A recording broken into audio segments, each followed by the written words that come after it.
চল চল শুরু করা যাক। হ্যাঁ হ্যাঁ চল চল। ওই তো কানাই কাকুর কাছ থেকে শুরু করি। চল চল চল।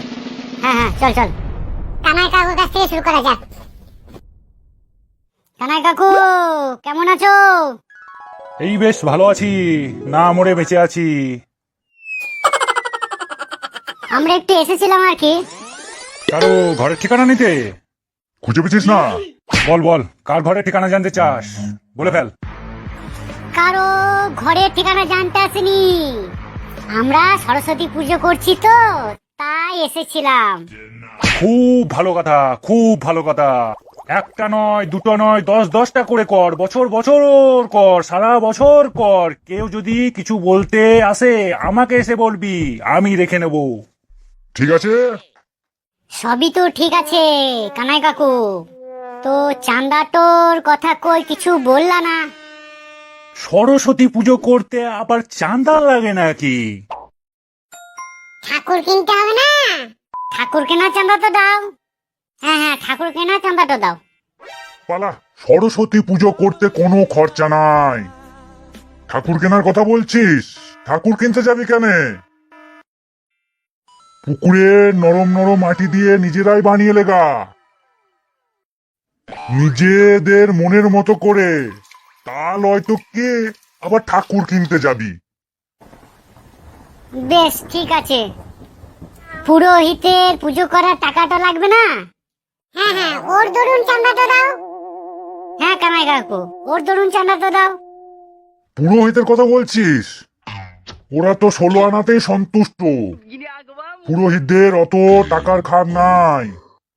কেন জানিস? শুধু তোদের একার সেদিন পুজো করে না, অনেক অনেক পুজো হয় সেদিন। ওখানে ওদের পুষিয়ে যায়। ওরা 16 আনাতেই সন্তুষ্ট, আর 16 আনা তো তোদের পকেটেই আছে। প্যান্ডেল তো করতে হবে নাকি? তার লেগে তো দেবা। হ্যাঁ হ্যাঁ প্যান্ডেল ভাড়ার কিছু চাঁদা দাও। আরে ফালতু ফালতু প্যান্ডেল ভাড়া দিতে যাবি কেনে?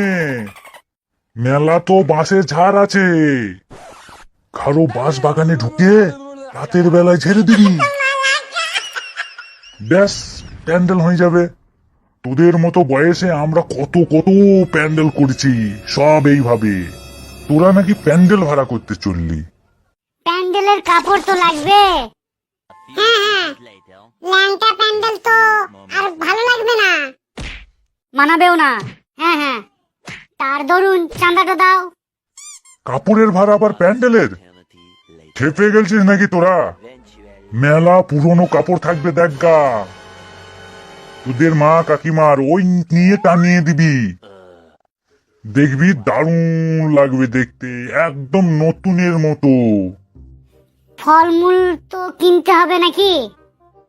প্রসাদ তো লোককে দিতে হবে নাকি? তার লেগে চাঁদাটা দাও। হ্যাঁ কানা কাকু তার লেগে চাঁদাটা দাও। তোদের মাথায় কিচ্ছু নাই, শুধু গোবর ভরা আছে। পুজো করা তোদের অবশ্যই দরকার। সরস্বতী পুজো করতে অত শত ফল না কিনলেও চলবে। সামান্য খানিক চিড়া আর নতুন ফল কুল আর কটা কলা, এই তো হচ্ছে সরস্বতী পূজার প্রসাদ। কুল এখানে সেখানে পেরে নিবি, মেলা গাছে আছে।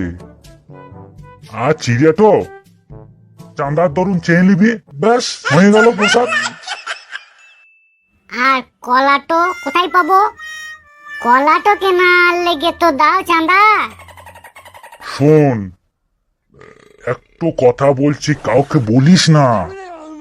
ওই পাড়ার সেই মদনার ঘরের পিছনে 2 কাঁধ কলা হয়েছে, আর পাকার দিকে। পারিস তো আজ রাতে কেটে নিয়ে আয়, সরস্বতী পুজো আস্তে আস্তে পেকে যাবে, বুঝলি?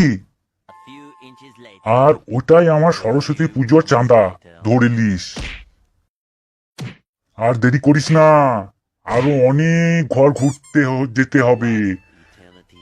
এক তো মানুষের কাছে সারাদিন কাটিয়ে দিলে কি করে চলবে? হারে